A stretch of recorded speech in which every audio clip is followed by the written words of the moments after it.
other than grief and a hard sun pouring over our catching up, but to where and with whom as yet unclear, trying to hear a reflection of myself in the voice of a friend, or at least once a friend. Now, who can be sure what that means in what space, screen to screen or voice and face to face? The tired of a whole year without friends embraces the room's cold light with a lump in a throat that hasn't cleared since so many passed. My best friend, John, who wasted and died in my arms, and how not to be reminded of grief with every breath. Anymore, each breath feels less clean, like the handshakes and hugs once so freely given. The people we've never clearly seen until at some remove. How chilling the sunlight when singing around me like a bell, a tongue clanging on and on, the single lonely note. Thanks.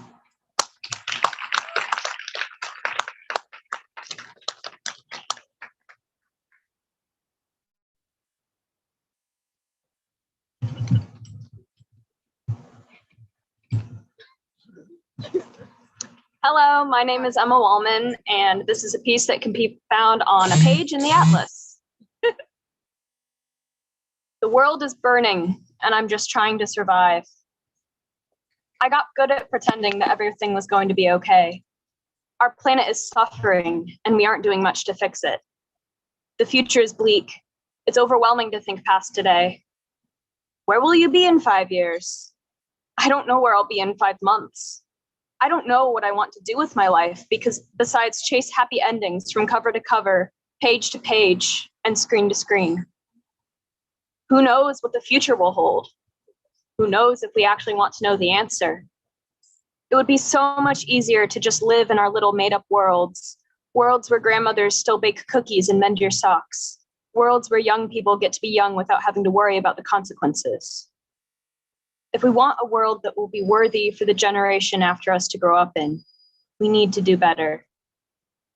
We have to do better. Thank you.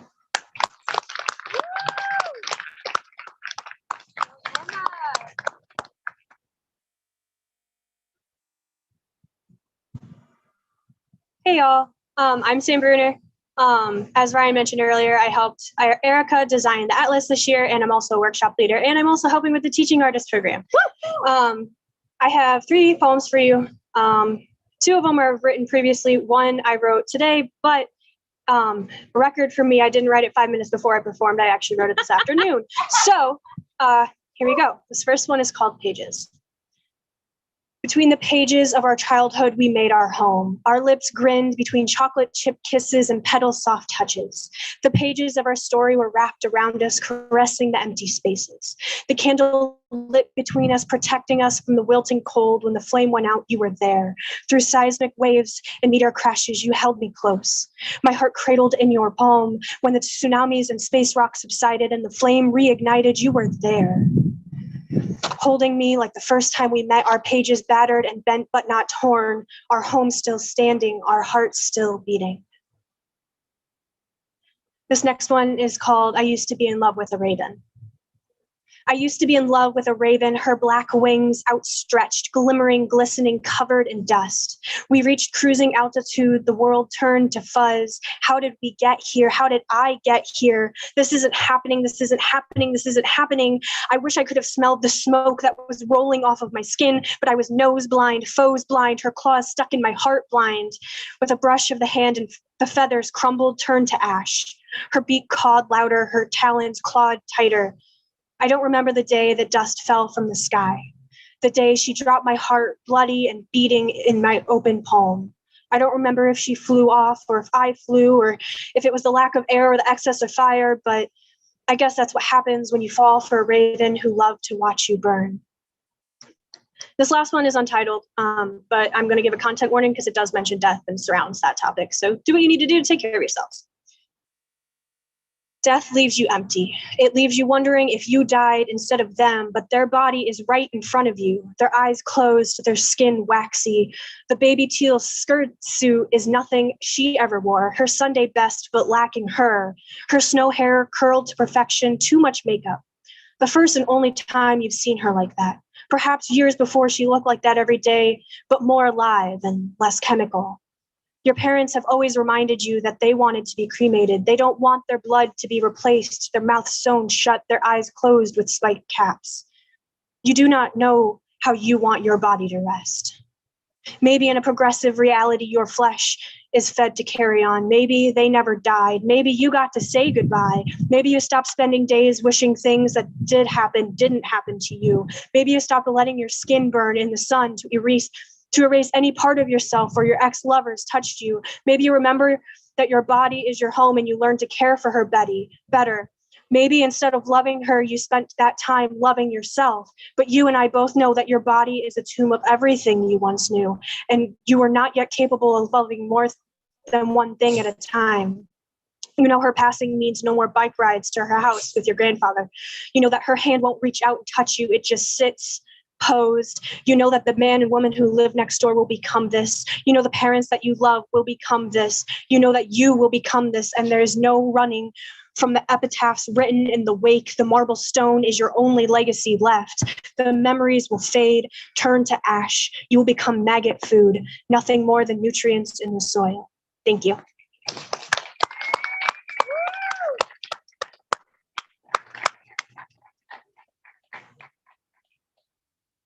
Hello, I'm Morgan. I'm going to be reading one poem, and it's called To That One Clear Baking Dish. Do you remember where we used to live? Not the apartment by Life's Little Treasures resale. I'm talking about the trailer park down the hill from the school. I went there a couple weeks ago with that one friend who knew and didn't care that we lived in the trailer. A fence blocked the pathway between the storage units and the trailer park, so I had to use one of the main entrances. My friend noted how my embarrassment was as unmistakable as the banana sticker above my rear license plate. So characteristically me. So defining of the interdependence of my past and its present. I assumed I could face this head on and survive. Technically, I did, but I've had a nasty feeling in my stomach since I left. There's a new family in our old trailer. Memories replacing memories. Decorations outside instead of trash in a washing machine. I didn't expect to see growth in the place that wilted me. I was reminded of you in that moment, which was strange. Your presence was sporadic during the few months that I knew you, only appearing when someone forced you to. But I couldn't overlook how your sudden importance squashed any relief that what had happened was over. Do you know why I don't trust you anymore? My bitterness towards you isn't accidental, despite knowing that you were also just a victim of chance. Your transparency stole my euphemisms and metaphors for all the shitty things my mom did. I can talk about a fire or tornado without making it beautiful, but no one teaches you how to be frank about watching your mom almost overdose in the living room, in a bathroom, in her car, in our kitchen. You tried to teach me that caring for someone else was as selfish as wanting to be cared for. In your absence, you advocated for my safety. Get out before it gets worse. I couldn't hear you then, and I wouldn't be able to hear you now. Secrecy is a learned behavior, so I'm assuming my mother tricked you into believing the smoke of our consequences would smother your confessions. At least, I'm hoping your eventual silence was because of her. She scrubbed you in the sink, remnants of what made her love both of us gone. I could have overlooked how you let her protect herself, if only you would have stayed in the cabinet. My family ate dinner from you that night. My mother and I are overflowing cups, skillful at sabotaging our relationships with the blame that spills over our edges. I realize I've inherited my mother's carelessness, so I'm not asking you to forgive me for what I don't remember ruining. I do have a title of my own, but I understand if it's easier to call me her daughter. I've done nothing but use you as a gateway between my personal dichotomies. It's unfair of me to ask you to partake in something as intimate as using my name. I dismissed you as forgettable, just another prop to set the tone for disaster. Your influence on my mother and I didn't exist until I wanted it to. I'm pouring my guilt into you because you can't retaliate and I can't hurt you. I don't expect permanence from you. I will become too much. Holding my trauma is strenuous for something as small as you are.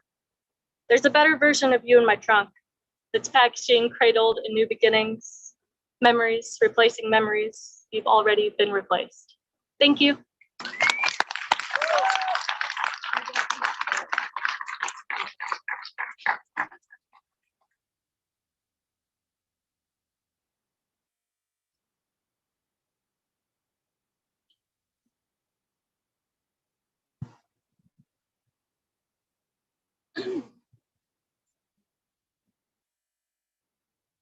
Hello.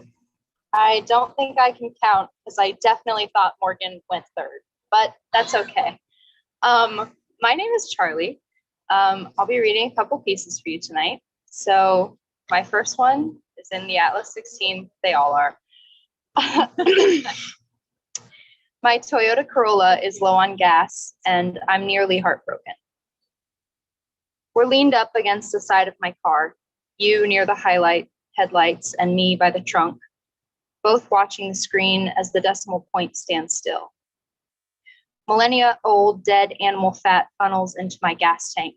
Sticky, dirty, slick, nasty, refined fucking oil straight down my throat like a feeding tube. Do you like him? It comes out a bit too hoarse, coated iridescent in gasoline like I'm slipping. You say yes, and the moment passes. I unlock the doors as the gas pump clicks off. $28.56. Thank you for shopping Hy-Vee. Thank you.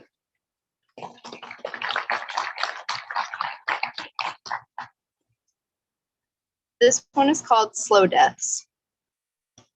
I'm a dead horse, tired, heavy, and heaving.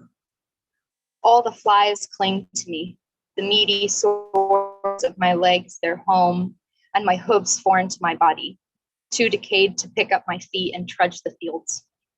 I'm a sleeping dog, let lie by the woman in the next room. She held me last night, dear on the wood floors of her old house, with a fat lump on my neck from a chafing collar. I'll die in a week after I piss on her carpet. I'm your rotten fish. All the rainbow pebbles are soaked up with feces, and tomorrow you'll fold my funeral in your bathroom. Then wave goodbye as I'm forced through your plumbing. I'm the overgrown bush in an abandoned garden. The cigarette butts of passerby end up in my many flowers, and I slowly wilt into a heap of dead leaves, only to bloom and die and bloom and die again for the next several years, until my roots go gooey and I can bloom no longer. Thank you.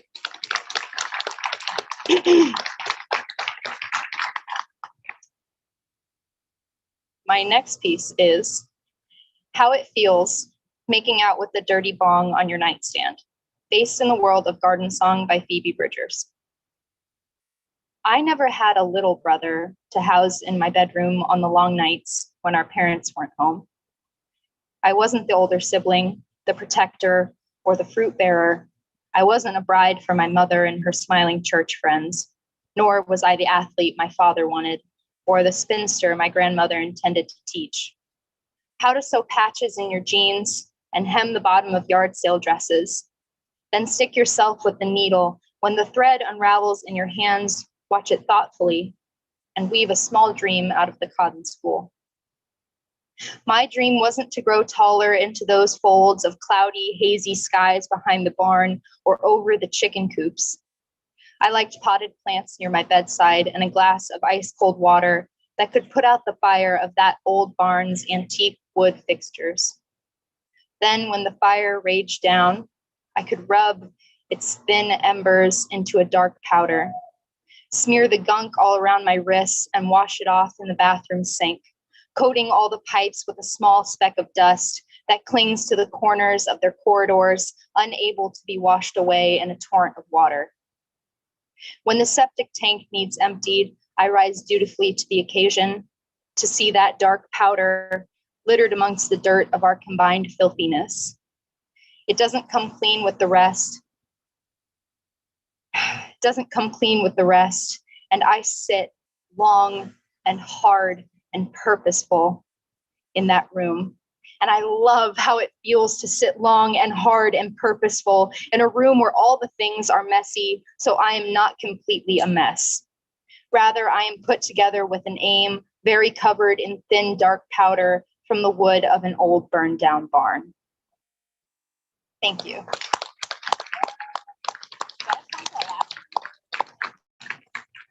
Go ahead. I thought you were done. That's all. Okay. I have one more. Sorry, I didn't know if I had enough time. So this one is, I miss my old house on 16th Street. Quick content warning for suicidal ideation. So if that is something that you are not prepared to listen to, please take care of yourself and go somewhere else. It's a many-sunned planet, a rotating above my tiny head like I'm the moon, the solar system lunar-centric. No asteroids or meteor belts here, just celestial bodies suspended by old shoestrings, the ones my brother gave me on my first birthday before he left for California. My mom and my many sunned planets still suspended together, are rotating around my tiny life, even after he leaves to lead a bigger one. Now all the air in my teenage bedroom is sticky, with me making love to the mattress while the ceiling creeps slowly closer to me. I have no desire to move until the windows peel back and the pillows hold themselves over my mouth and the air is sucked out of me, back to the bottom level of a trundle bed, waiting till my mother has fallen asleep, then to run away. I don't end up running away. It's not something my body can hold. The feeling of not being able to take everything with me, even though I want to leave it behind. Like the nails I'm riddled with, the ones that tack down the carpet in the hall and sink knife-like into the balls of my feet, and each little toe on my foot is bare and chipped and no polish, no medicine cabinet to hold it, no little toes on my little foot to carry me where I want to go. But that pill bottle on the top shelf of the kitchen cabinet cradled a special elixir. In its electric orange plastic packaging, my mom used to seal weed inside, then bury it in the basement like she used to hide the knives after my dad passed away. Under the kitchen sink, close to where the pill bottle lives now, only they were below the surface. She washed dishes above them, ran the soapy water down the drain, along with all the food I wasn't able to eat, and pretended the sink wasn't clogged. But those knives, they were missing to me. And when something important to you disappears, it's hard not to notice what's wrong. Back in my old house, my baby room was made especially for me, even though I wasn't cognizant and my parents did all the work. There are little photos of my dad putting together a nightstand from Kmart for my room that float around my house. In them, he's wearing a thick blue sweater that hangs loose around his neck, and he's so sweaty, it looks like he might pass out. There were a few emails my mom printed from him in the summer of 2002 after my brother graduated high school. He sent them to her work email. He was 41. And when he was 42, he built the nightstand from Kmart, but Kmart no longer exists. It's a U-Haul now. That baby room is gone too. We moved into a new house 2 years after I was born, even though my mom remodeled the kitchen and the bathroom all by herself because she thought it would be her forever home. Her and my dad painted the walls of my baby room light blue, like the color of the sky after a rainstorm opens it wide up, with yellow furniture to accent the Winnie the Pooh plushies that lined my crib. That crib had been in our family for decades, since the 40s when my great uncle was born. Before it moved in with us, it was covered in dust. It was stuffed into the back corner of my grandma's basement, but my parents used the last few drops of liquid gold to fix it up, even though that cleaner was their favorite and had been discontinued. Still, we moved. My dad did not move with me. Instead, I followed my mom into a difficult engagement, into a giant house with no thick walls to muffle all the yelling, and a pool I thought about drowning myself in when I was 5. Thank you.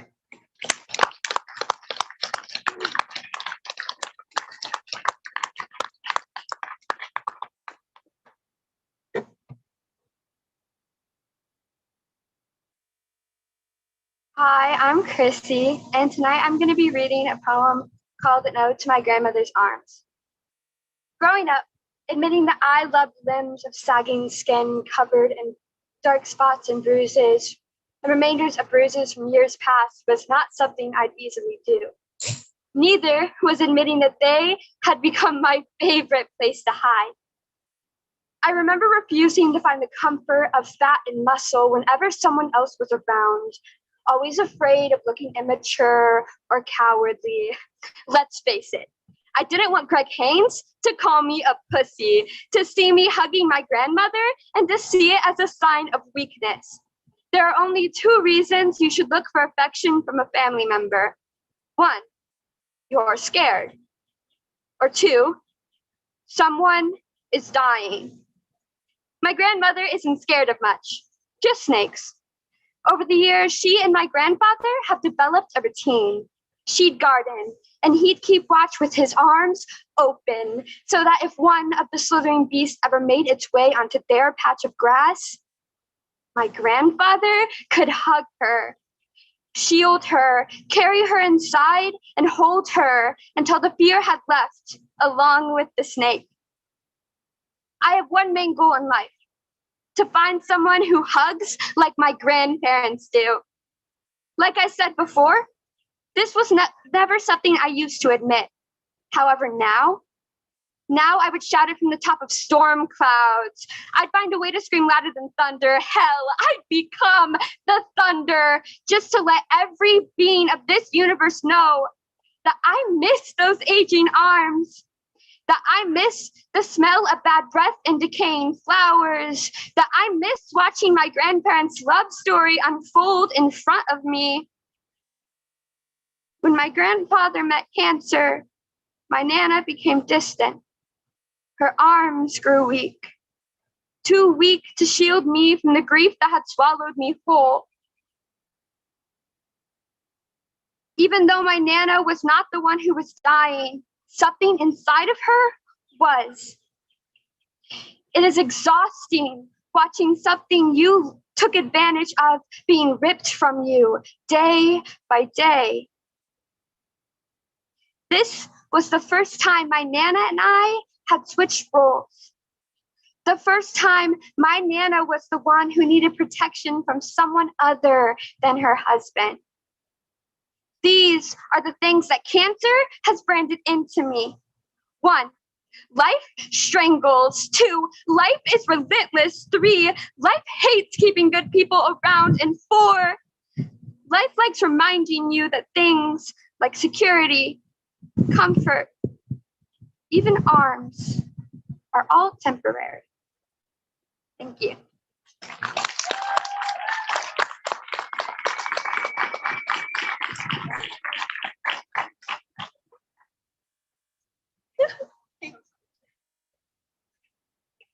Thank you. Hi, everyone. I'm Kirsten, and I'm going to be reading a piece called Happy Father's Day. No such thing as family dinners, just a bowl of cereal filled with reminders. Today is the day where I get to sit and think about why I was never enough for you. Here's to the fathers who know what that word actually means, who live by that definition and treat their daughters as if they are royalty. I never made the cut for the father and daughter dance, but the other two did. That justified the thought that being your child was never what you wanted. Growing up, I felt like I had no one to turn to, no one to understand, because you fell short of what it took to be a man. So today, we celebrate me for being strong enough to withstand life without you, and to ensure your invitation to my wedding is only to witness someone else walking me down the aisle. Thank you.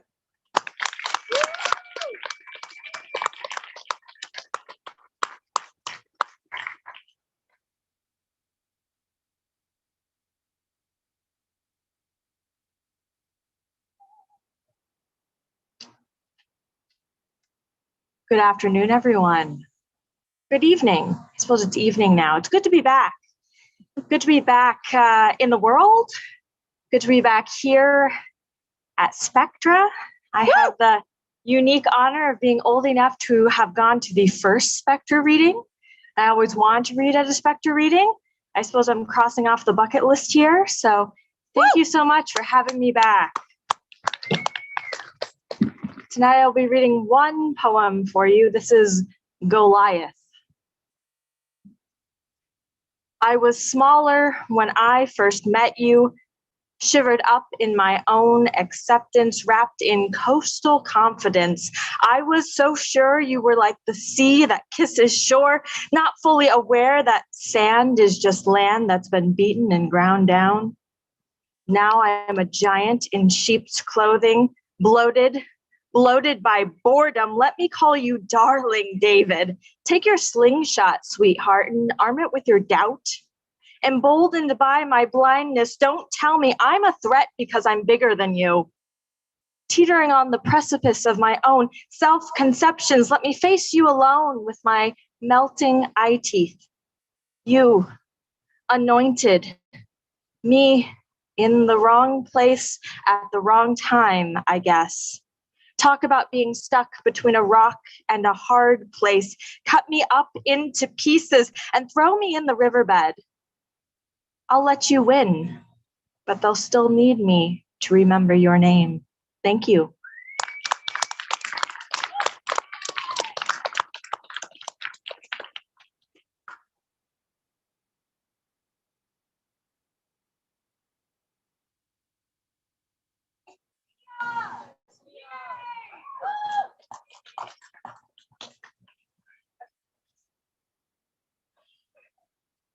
Hi, I'm Mia, and I'm going to be reading my piece, Roller Coasters, that you can find on a page in the Atlas somewhere. Just a heads up, there is a mention of mental illness in this piece, so do what you need to do to take care of yourselves. I really did love Sarah. It's true. The good days were so good. As I entered our shared studio apartment, a familiar swirl of coffee and spices and rum spun me soothingly into the rhythm of our evenings, beckoning me further through the door and into the living room. She looked up at me from across the kitchen counter, still unseeing as though she hadn't even registered the sound of the lock, but her eyes lit up. A huge grin split across her face, rosy cheeks dusted with flour. Honey, she cried, bounding over to me and greeted me with a quick peck. I'm making your favorite tonight. Boxes of assorted desserts and stovetop pastas lay deserted along the counter and floor, strewn haphazardly around her like a storm had blown through. She was manic again. I knew I shouldn't, but a strange, shameful part of me took joy in these overcharged times. While I knew with every high would come her inevitable fall, I found myself taking peace in these minute moments where the coaster still hung in the sky and the air had yet to go stale. The bad days were so bad. I rolled over in bed to greet her good morning, and I knew it from her eyes. Because despite the sun beaming in through the window beside us, illuminating the soft curves of her features before me and those blank, sad eyes, the lights were out. She looked up at me with disinterest and rolled over to her other side, facing the wall. I knew better than to argue. Carefully, I tucked the blanket in around her, kissing her chastely on the forehead, and went about getting ready for my day. It always worried me leaving her alone, but she was an adult, and so was I. I had responsibilities, and whether or not that screaming voice to check on her seared into my conscience all day had nothing to do with it. She'd be there when I got back, and I would be there for her, because I loved her. And she loved me. I know she did. Never for a lack of love, Sarah do what she did. But maybe for lack of something, or too much of nothing. I wasn't the one on the roller coaster. I didn't feel the drop, only watched from the ground, much like a parent who could do no more than yell from the sidelines and hold their cotton candy. I couldn't get her off of the ride. Then I wonder if she felt that way too. I don't know why I thought having a baby would fix it all. I guess I was naive at the time. But I always thought she would be a good mother, from the way she took after me, even through her own cloudy haze. And when she told me she was pregnant with you, well, I don't know if I ever saw her so. Such a true joy no illness could replicate. I came home from work one night to find you asleep outside of our bedroom door. Again, I found myself walking into a whirlwind of food and toys cluttered around our apartment, but it was you who left them there. I don't know how long you waited outside for her before you fell asleep. None of it was fair. I didn't want to be angry with her, but it was an instinct I couldn't fight. You were her baby, our baby. I scooped you up, carried you to our bed, and what greeted me behind that door halted my breath. There she was, my beautiful Sarah, encircled in a shroud of your stuffed animals. You would station them around her, each positioned so tenderly and with care. Your protectors. I stood there for a moment too long, my mouth agape, and you began to stir in my arms. Mommy was sad. You mumbled up at me with a strange look in your eyes. Snuggle Bear makes me feel better. Wordlessly, I tucked you in beside her. You nestled into your mother's arms, and without opening her eyes, she pulled you in. There was never a lack of love between Sarah and I. Thank you.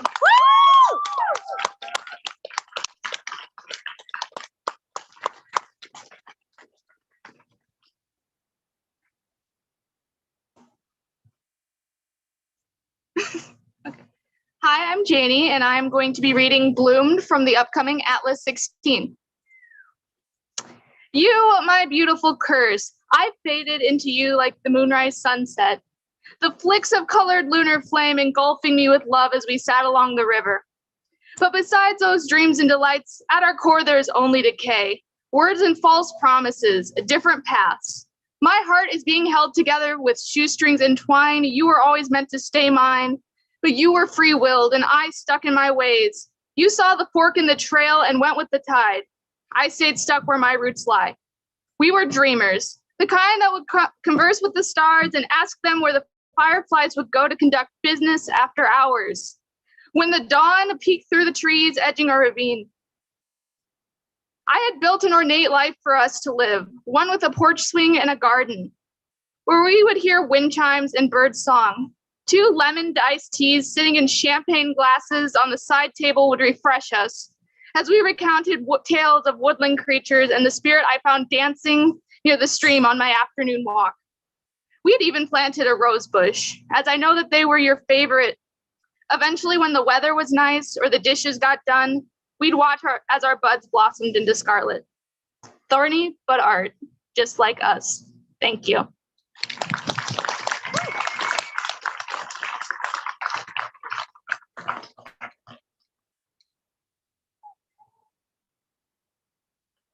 Hi, everyone. My name is Taylor. The piece I'll be reading tonight is titled, It's Living and It Knows It Too. And I just want to say there is a content warning. It does mention breast cancer.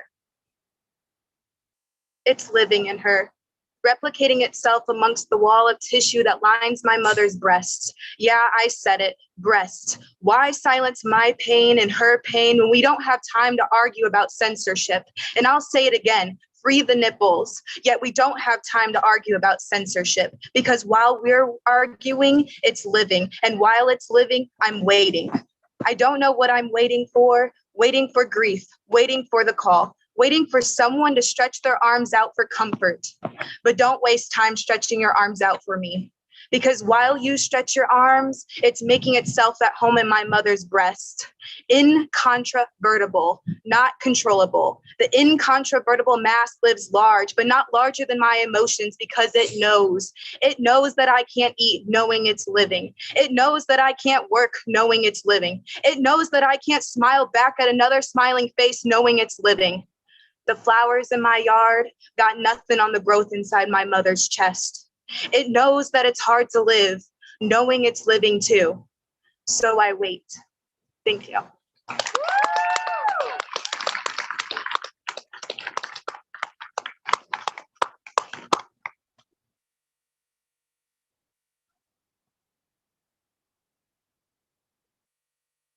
Hi, my name is Melissa Conway. I was one of the workshop leaders this year. This piece is called Breaking Up with Sunshine. Your hair was violent yellow, black at the root on the day we met. We lingered after classes, down campus sidewalks, asking about goals and plans and plants and how we can't keep any alive. The snow melted underneath your feet, these little shoed hot springs. We liked all the same music. We're both the second daughter, middle child. We both have mothers who tend backyard gardens, and we wish we were more like them. And there are nights now when I stay up too late, holding Polaroids of you, dancing in Iowa City. Your eyes are closed, screaming, I want a heart tattoo. I remember how the room smelled like rum and beer and promise and hands holding hands looped through belt hoops. We dyed your hair blue that morning. It dripped down your t-shirt, marbled you. It was you. Drinking coffee in my Halloween sweater. 7:45 in the morning, you. Haloed, before sheets we tie-dyed orange and yellow and tacked up on the walls, smudged eyeliner and my lipstick stuck to yours, you. We slept in my twin-sized bed. On the weekends, my roommate went home to the suburbs. The first night in our apartment together, we only unpacked my acrylics and your t-shirts, and I painted you in the sunflower fields, your skin goldened in photosynthetic reaction while you played guitar on our bed. You. So radiant. You freckled wonder, you constellation branded onto the backs of my eyelids, the canvas rests in my closet half finished. I can't listen to Girl Pool or smell the grass anymore. We dyed your hair back to yellow. And I'm still figuring out how to say your name with the smile that does not crack and burble over. When we drove to Chicago to see your friends play at a bar, they snuck me in the back way. Told me I'm 21 enough. I sang along to all the songs until my throat bricked over, our bodies sweating synchronically. We held hands all the way home. We felt so possible, so honeyed. We were becoming human out of sunshine. I understood why Icarus burned. You took the mattress and my knitted sweater when you left. You pocketed the unscrewed sun and my laptop charger. I couldn't remember how to sleep without your arms tangled through my hair, instead of wondering if she knows to always hold your hand from the driver's seat.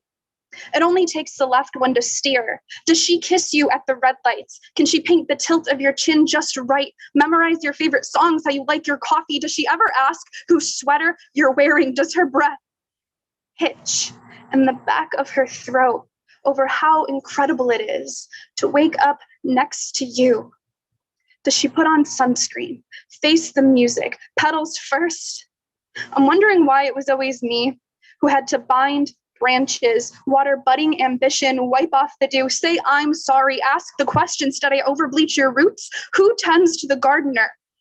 And when evening came, could I have stopped the setting? How does Ivy know to grow up? I'm wondering how to make the birds fly backwards. And I'm hoping your hair is still yellow. I'm hoping she knows how to share her closet. You like to wear what's not yours. Buy a second blanket. You like to cocoon when you sleep. I'm hoping she knows how to make your tea just a little too sweet. I'm hoping she knows to open up the blinds and let you in. Thank you.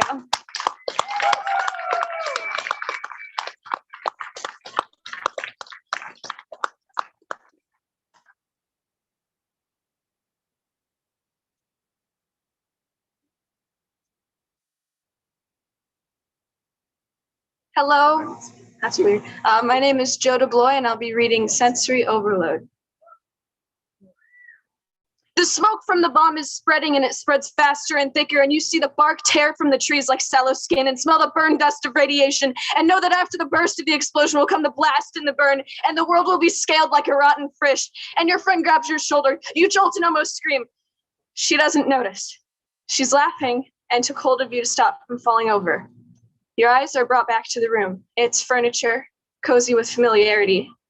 The poorly made ceramic of a deer sits where it always sits on last year's, the poorly made ceramic of a deer you created in last year's art class sits where it always sits on the shelf. Outside the room, the grass is lush, and there is no balm, no green glaze that sets the earth to peeling. Another bomb is rocketing through the grocery store when you stop by that same day to buy milk and tea. The cool whoosh of air from the vents as you entered the building welded the metal to the shape of a bullet. The voices booming when you took the handle of your shopping cart did not die out, and you could see the workers filling the bullet shape with death gas. The bright packaging on every shelf blared at your eyes while you saw the military men circling in red pen the Walmart, where you could feel the cold of the tiles through your shoes. Your hands vibrate. The pastel signs melt in your eyes. Floor tiles bounce with all the carts moving across them, and you feel unsteady. The electronics aisles scream and flash as you hurry by. Your sight blazes across the store, the colors of everything blurring when they send the bombs out. You feel the air as if it were a finger slipping on a taut thread. Then the bomb flies through the sky. You see it opening in slow motion when it shatters on the table in front of you, on the garish, sparkling girls' shirts. The bathroom. There aren't the desks here that the teachers told you to hide under when the A-bomb drops. So where's the bathroom? Where's the safety of the quiet and dark little room? Where's the goddamn bathroom? But the explosion doesn't burst. It stays petulantly still, without even giving you the finality of a quick scalding. No, the gas seeps out like a slow burning, a blister filling with itch. This will be fine. You've got your gas mask on you. You hurry through the aisles. Your neck quivers. Your throat seizes with the tang of the gas. It whispers in your spine, sets your bones within your skin moving like the string of a viola. The fog thickens. It takes squinting to set the items on the moving counter. It takes too much dexterity to bring the card out of your wallet without rattling your fingers. The flowers outside will be scalded. The animals will lie like roadkill, writhing with maggots. On the drive home, the sky is greening at the horizon. It is a sick green. It scratches the colors from the setting sky and sets the stars coughing. But your car is still working. The tires haven't exploded quite yet, so you clutch the wheel and guide it upon the haze on the streets. It bumps every so often, and you try not to imagine gushes of blood and smeared flesh, bones splintering the wheels. You enter the house and you take off your shoes. You put the milk in the fridge, the tea box is in the cupboard. It is too hazy to see. You feel your way around corners and close your eyes against the sting. The floor is delicate under your feet, concrete dappled by radiation spread. When all of the items have been put away through nothing more than muscle memory, and you finally sit in the darkness of a small room, time resumes at natural speed. There is no way to brace for it. The bomb explodes, boils bubble on your skin, bile chokes your throat, your head collapses, and you can feel every moment of the pain of crossed wires wrenching your body into seizing.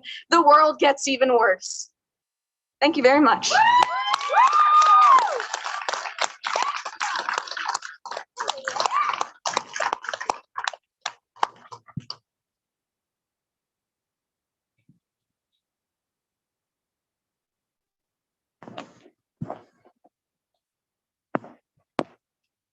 Hi, my name is Larissa Pothoven, and I will be reading a piece titled Atmosphere. I'd like to float up to the atmosphere and see the stars. My lungs might be filled with poisonous gas and shrivel up, but at least I would see something beautiful. You could even say breathtaking before I fell back to Earth. Earth shared her space with us, but it wasn't enough. Higher and higher we climbed, reaching out towards heaven. Yet we fall further from our destination with every step we take. The air isn't what's holding us back. We no longer stare in awe at the mosaic of clouds and sky and sun and moon and stars that swim through swirling mist. We have forgotten our purpose, fooled by delusions of grandeur. I want to appreciate what we have forgotten before my final breath is sucked from my feeble chest. Thank you.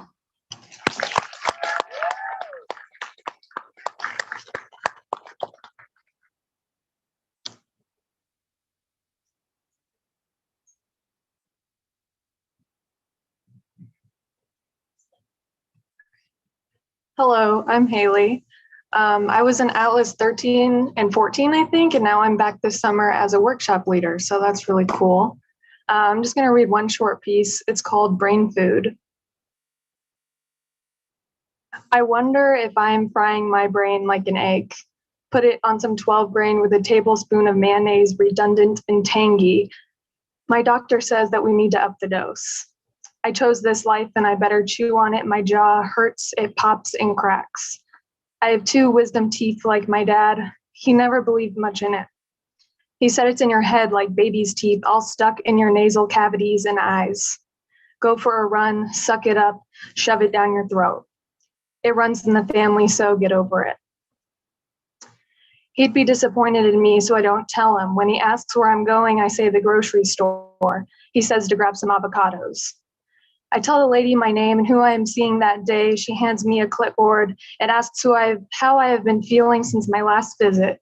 And I write that my brain is frying like an egg and I missed my dose yesterday. So no matter what, someone will not be happy with me. Thank you.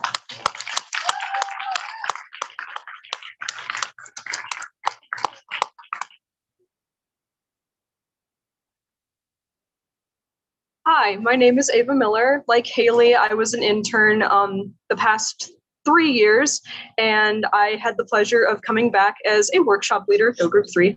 And I'm going to be reading 2 pieces for you today. This one is called Poets. Poets twist these words, this language that I've always known, into something I'd rather not recognize.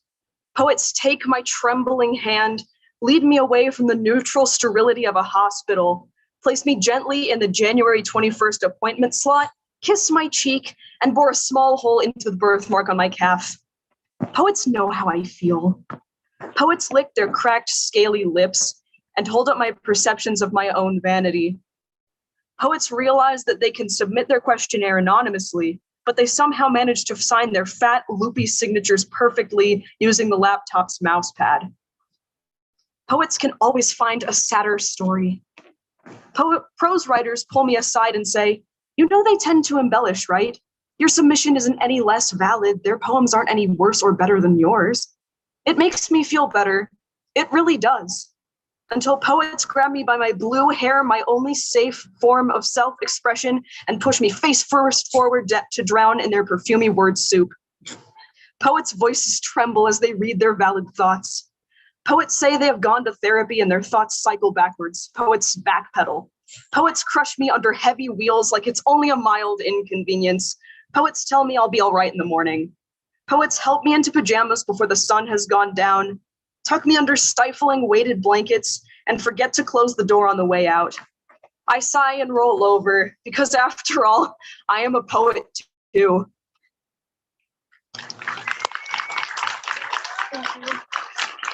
My second piece is called A Car Spins Out on a Romanian Highway. I'm going to give a general content warning. It gets a little dark. Yeah, I don't want to be too specific. In an instant, a woman stays planted and compacted. Her only willing thought is interrupted by howls that no one knows they can make until they experience it in person. It is some sort of latent animal instinct, a prayer for leniency when one is desperate to avoid hunters who only know how to poach to gain the useless potions and cures after the animal is already extinct. But she does not know the ones out there. She was never ready to be desperate, and besides, it is a thought she has no time to consider, as her thought is interrupted by blaring horns and semi-trucks. She cannot fathom the obscure and useless purpose that her corporeal form serves. The chaos ends quickly, just like it always does, even though it was more of a beginning, really, and it is afternoon, but the stars are out in a harsh accusatory red that invades her fragile space. She beseeches them, I just want to go home and sort this all out, and she prays, but they tell her that she is their new star. She has lost face in their eyes. Not only has her visage been lost to time and stardust and shrapnel, but no one knows where the face is. She is useless in giving clues. She has pressing issues that she cannot attend to, but the search continues until the red lights give up and present big game to a small but eager group of consumers. The new audience she never wanted sees in her the moment in which she was promptly discarded by an omnipotent god. A turquoise rosary on her neck shows her allegiance to the traditional creator that wills everyone and everything and every action into existence, no matter how evil everything may be. Much the same way this omnipotent god discarded her, and she is trapped by the rosary on a car door like she was a battered toy that a child tossed aside. This god does not belong to the ones who need a god the most, the ones who look to the inside but bypass the inside that is truly beautiful. They see the sunset-colored mural strewn across her baby blue shirt and order 8 perfect roses to place in between her broken fingers. And before anyone can stop it, the bile that is their love spreads to sustain themselves and others like them, or to burn the throats of the ones that can help, because it all boils down to biology in the end. The realistic-minded ones that heard that the body is 70% never wanted to hear the crunch of the other 30%. And she is there through it all. She cannot hear what the others say about her, but she is in there. She will always be in there. Every smile, every step, every tear, every sigh, every laugh, every heartbreak, everything she ever had cannot be reduced to red pixels. Thank you.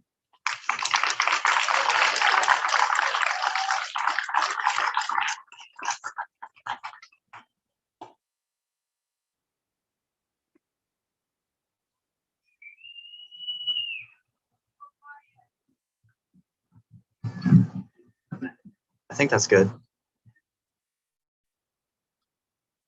The birds have provided quite a nice synchronicous, I don't think that's a word.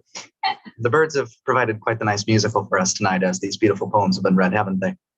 Good evening. My name is Wyatt Platt. I have a brief piece to read to you tonight from the upcoming Atlas 16.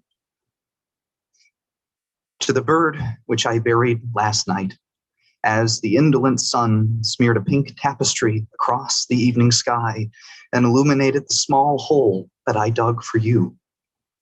Were you happy? Was your life a limitless one, exuberant with the boon of possibilities that aviation granted you? The ground which I unearthed for you is smooth. The grievances of rain have loosened the soil, and it comes undone in thick clumps with each thrust of my shovel. Were you free? How did it feel to pass through forests of dew each misty morning, to sing with 1,000 kindred voices, to touch the stars with your wings? I ask you this through my flightlessness, though we are now each confined to the earth. As the sun pierces its vibrant brush and places it aside, and the moon steals it, mixing shades of blue and violet into the dying sky, I hold you in my hands. My heart is torn by your limpness, by the way in which your head dangles as your dry feathers sift between my fingers. Your eyes, at least, are sunken and closed. They spare me of their paleness. To the bird whose grave I covered in the last flickerings of light, I have a final question. Although I am aware that you cannot answer me, not that any one person could, I still ask, why must the free die in purity while those who remain cannot? Silence follows. Night washes over the world in deep oils, drowning all other colors on the canvas. I kneel at your side. We disappear into the darkness as though the earth itself has swallowed us both. I wish you could have taught me how to fly. Thank you.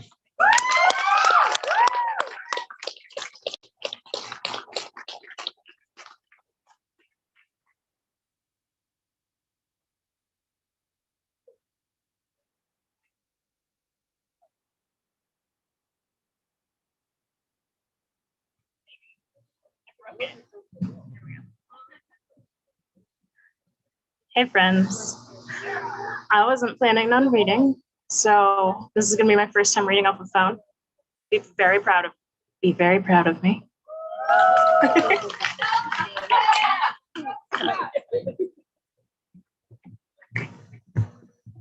I don't stand still well. Hey, I was the assistant director of the Young Emerging Writers internship this year, so is Erica, who is wonderful and not reading. And I read this piece for the interns yesterday, so like no surprises for anyone. But I need some, am I reading to you, Charlie? Are you sure it wasn't too much? Okay. This letter is to Charlie. This is a letter to Charlie, for sure. Charlie.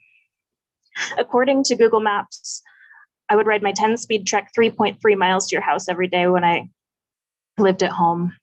Life was such hell back then, remember, because I had to balance work and my parents and you. We had that first fight because we'd never talked exes before, and I couldn't lie to you, but then you stormed off through abandoned backyards and neighborhoods that should be abandoned, so I cried and cried and tried to follow you, but that part of town was unfamiliar to me, so I stressed over it. I knew I would lose you if I tried to keep up. I couldn't afford to lose you, so I went back to your place, and when you showed up, it turned out that you were just as scared as I was of the whole situation. The font is really small. We figured out we weren't perfect, so I left. We would never be perfect, and I knew that if I didn't leave then, I never would. And I wanted something populated and vibrant, and according to Google Maps, there are 1,911 miles between my place and yours. And yesterday, there was nothing but distance. Yesterday, that was okay. But But then a skinny white boy from the west side with dirt on his face and brass on his knuckles punched a few times to see if I was listening. I wasn't listening. I had no intention of listening. I left that life behind me when I packed 2 bags. When I packed 2 suitcases with clothes and closed my eyes. I packed those bags myself and walked intentionally away from that place that never should have been. The white kid with his brass knuckles has a name. He probably has a face and a story too. But that didn't really matter to me until those brass knuckles punched and punched and punched until they got through to me. This is the real world, babe. So 1.7 miles from your mom's house and 0.8 miles from your new place, you stabbed your brand new trench knife into his chest 4 times because he just wouldn't stop hitting. And I had forgotten this life. I forgot those empty streets and the violence that starts when it's after 2 and there's no more booze and you've spent too much time inside because of a record snowfall and your friend makes you get out of bed to stop a fight. And suddenly the person who introduced me to peace is holding a bloody knife, and it's not just a pocket knife held up to a creep's throat as a threat to get him to take his hands off me. This time it's for real, and the guy shouts, and now you're a felon, and now you're back in my life, and I have my grip on our relationship so tight that my hand is cramping. But if I let go, there's no telling whether you'll ever be safe. So there's this piece of me that I threw away when I hopped on a plane out of Central Standard Time, and that piece of me knew how to react to this overexposed photo of you with the blank look of a criminal on your face and your head pressed up against a board counting off 70 inches behind you. Instead, I just stare, unsure of the reality inside this photograph.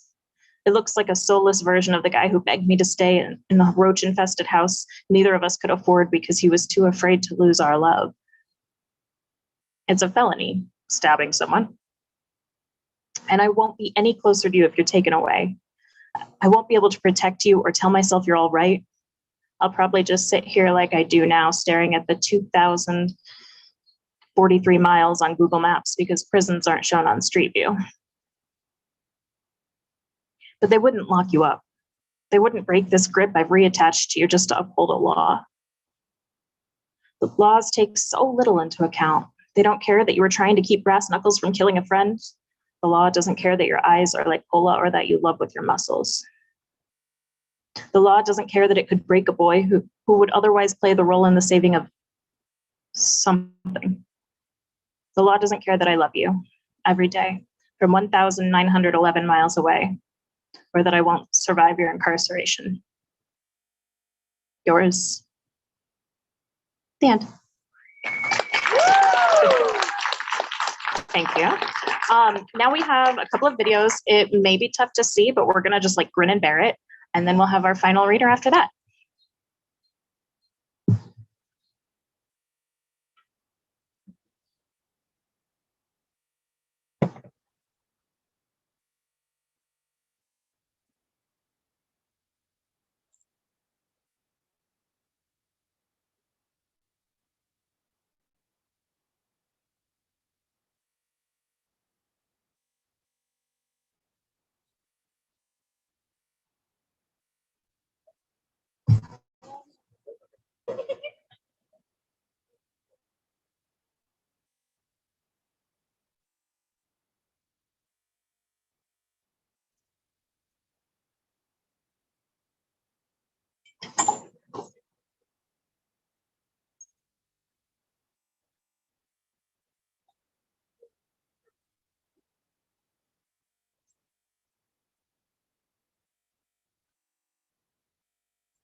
To my empty notebook. I know. I'm sorry. I'm sorry you spent weeks and weeks sitting on my dresser. Yes, dear notebook, I still know you're there. I know your loneliness because I feel it too. I also long for the touch of another, wanting words of love to be traced into my skin. Thoughts, you say, and shiny golden letters, but my brain is empty because I'm barely living. Something in the mind is blocked, little notebook, trust me. I too wish it wasn't there anymore.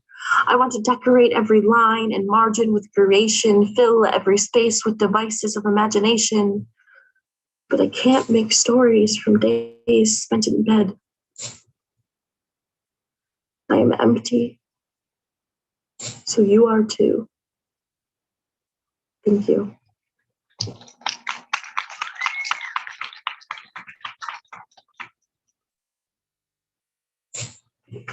Dear strangers, please read this so you know what you're getting yourselves into.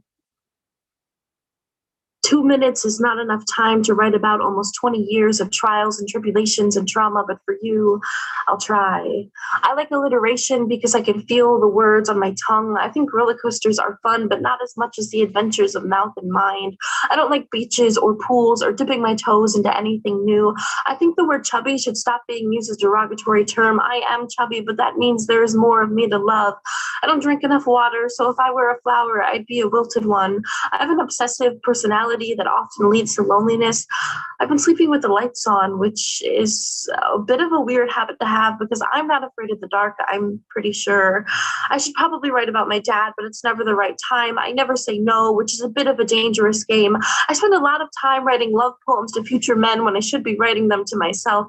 My middle name is a letter D, and it stands for disorder, dysfunction, and delusion. Sometimes it seems like not only does my brain want me to have a bad day, but the universe does too. I don't like writing poems that use I would rather use she. She doesn't have anything to hide. I don't understand how bridges work, but maybe that's because I'm not stable, especially not in muddy waters. One time I watched my sister almost die, and I've been fucked up ever since. This poem doesn't make any sense. What about the world does? I'm not sure how my story ends, but I'll keep writing. Thank you.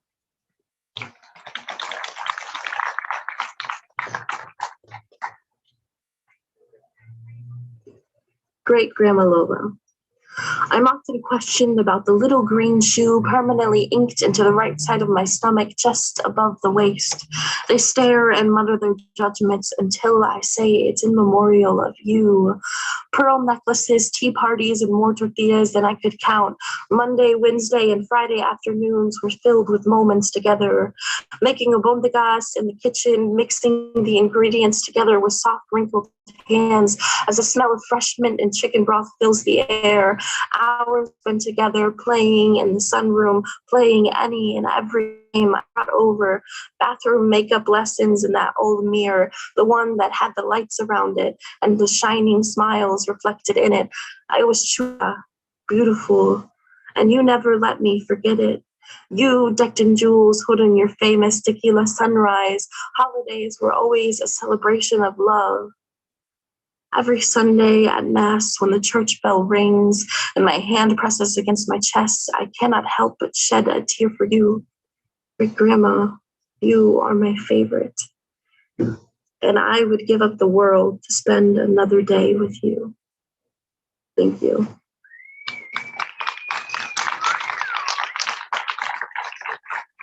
She didn't give us her name. Her name is Elena Vallejo.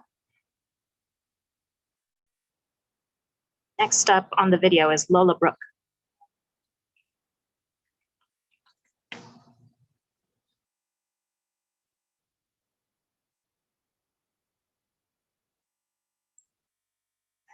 Hello, my name is Brooke, and I'll be reading my poem, The Absence of Sound, that is going to be published in the Atlas. Thank you. The ride to school tends to be quiet. Sometimes we talk, but most times I'm quiet. We're both too tired to deal with pleasantries of familiarity. I try not to think about it too much. We'll roll the windows down, hear the singing of the wind, screaming of motorcycles, the tumbled shots of cars without mufflers. Sometimes we get coffee. It's a little place in the East Village where baristas range from vintage to spiffy and new and clean. The coffee is good. I get it hot, even when humidity burns on my skin. It's always quiet, though, and sometimes I can only hear the air blowing, the incessant click-clacking of a middle-aged man on his computer. Central High School is 6 floors older than my grandfather. It's quieter than Sudlow. You don't hear shouts when you pull on the curb, screaming kids running down the hallway. It's quiet. You don't expect it, and it unnerves you. Sometimes the only thing I can hear when I climb 3 flights of stairs is my shoes squeaking. I flinch every time. I answer my first class to people that don't speak at all unless they have to, just like in the car. I can't stand the silence at this point. When we drive home from anywhere, eventually we walk away from it. We go to sleep, we wake up and do it all again.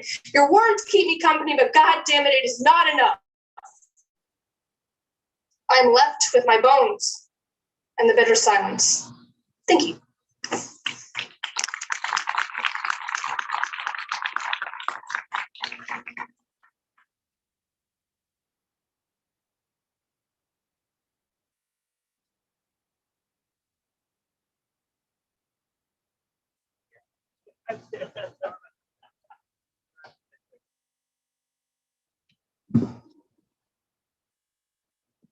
You got it? Okay. You've done this before. Yeah. Really far up. Never mind. I think it's good. My name is Cass, and I'm going to be reading my poem, Bodily Distractions. Content warning, it does deal with eating disorders. I feel the sudden urge to escape myself. It's nothing new, but it never gets any more familiar. I wish I could split myself in two, tear flesh from bone, split the muscles from the ligaments, keep the heart far away from the head instead of just halfway down the spinal cord. If I could, I'd deconstruct myself right here in this car. But the problem is, I don't know what I'd do with the parts.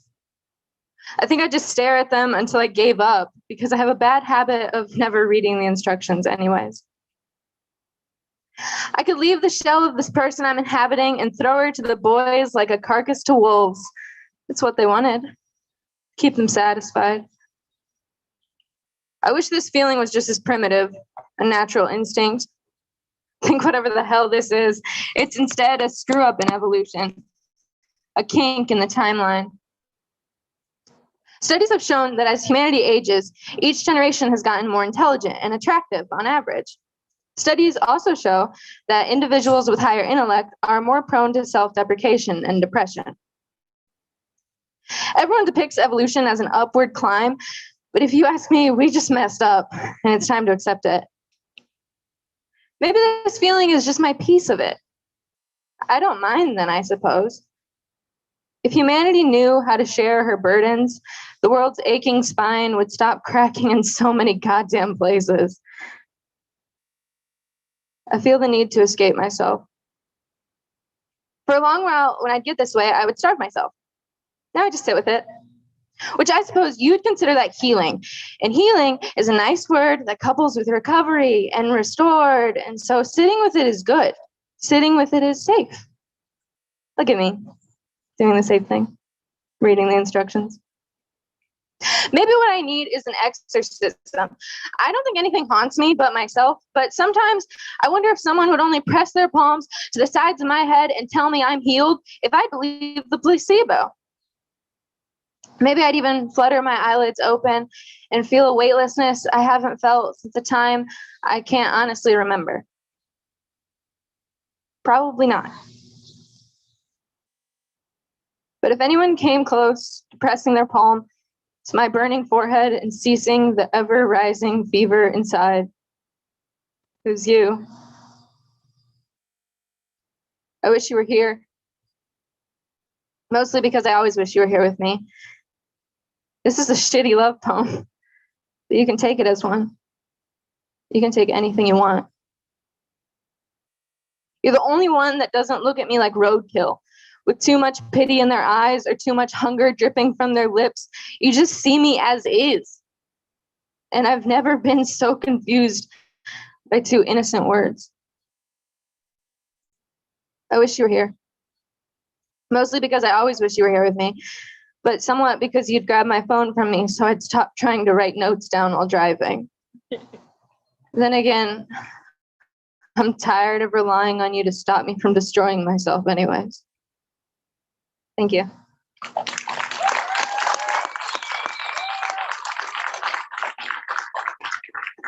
Next, I have White Picket Realty. This is also in the Atlas 16. Bury me in the vegetable garden when you're done with me and my inability to commit to the domestic life of a green caretaker. I'll confide in the tomatoes and tell the peppers it should have been him. I should have chosen him. The White Picket Realty always sounded more like a cage, but lover, I'd choose to be the trapped animal if you were the bars. Do you know what you've done to me? Do you have any clue? Most days, I still feel too at home in hotels. I find comfort in the tiny soaps, not big enough for a stay any longer than a week. I like the way the towels are too fresh to hold any familiar scent. There's a peace in how the hum of the air conditioners breathing temporary lives into my temporary rooms are always so slightly off that I'll never drown them out enough to get a good night's sleep. Most days, I still wish I could bury myself so deep in the soil you'd never dig me up. Maybe, if I was lucky, I'd find myself back to you, under your garden, under your care. The tomatoes and peppers could pull our memories from my body up through their roots, and you'd water your new ones through the garden and down to me. Most days, I still want to disappear. But sometimes, when I'm watching the world roll past us through your passenger window, I see a small house, the garden full of peppers, and a swing outside with room for two. And I think about how nice it could be to not be in the garden, alone, rotted and bruised, to not be in the ground. No, just sitting on that front porch, growing old with you. It's not much. You'll never domesticate me like humanity did chili peppers, but sometimes when I'm on your passenger side, I want to ask you to pull over. Pull over. Let's spend a few years right here. Thank you.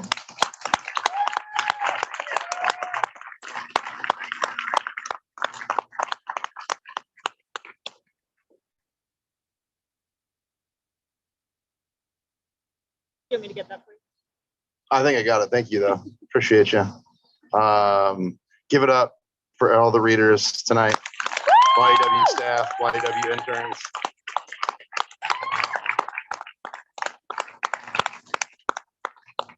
No lie, we thought this was going to go a little bit longer, didn't we? Yeah, we thought a lot of you were going to read a little more than you did. So you got a very tiny, teensy, little bitsy taste of the Atlas. There'll be a whole lot more on August 19th, which I don't think I said this before, but it's going to be part of Alternating Currents Festival. We just found this out. So yeah, that's cool. You can clap. That's very cool. We're excited about it. That's cool. It's cool to see festivals around here include some literature for, I believe, the very first time. Very cool. Especially this literature written by these people. I think that's much more significant than, I mean, we bring in great writers all the time. We just had a writing conference last month, which all the interns and staff were able to participate in as part of their compensation. And we worked with amazing writers, Liz Lenz, Tarek Shaw, Joe Mino, Gail Marie Thompson, who's been here and read for Spectra. I hope all of them come here. But I mean, these are like top flight, top shelf writers that they were working with. And I can tell all of you that they were very impressed. They were very impressed that everyone who participated. But I heard from them a lot about all of you YEW folk. So keep doing what you're doing. And please come back on the 19th. So we're selling magazines and books over here. We got books by Shelley Moore Guy. We got old copies of the Atlas. You can pre-order the new Atlas. Haley, who is awesome. You saw, be awesome. Yes. Is over here selling some stuff. Dig it, check it out, hang out, listen to some music, talk to the writers, get some food, get some drinks, support Rozz-TOx. We love them, so you should too. I can't wait for August 19th. I don't know. I know it's like a month away, but I'm very excited. Thank you all for being here again. Give it up one more time for YEW, Sarah, Sam, Erica, Haley, Ava, Abigail, Ryan, Melissa, not that guy, Kaylee, Yeah, you guys are fantastic. Hang out. Thanks, everybody. We'll see you in a little less than a month. Yeah. Props to Sarah for the roadie work.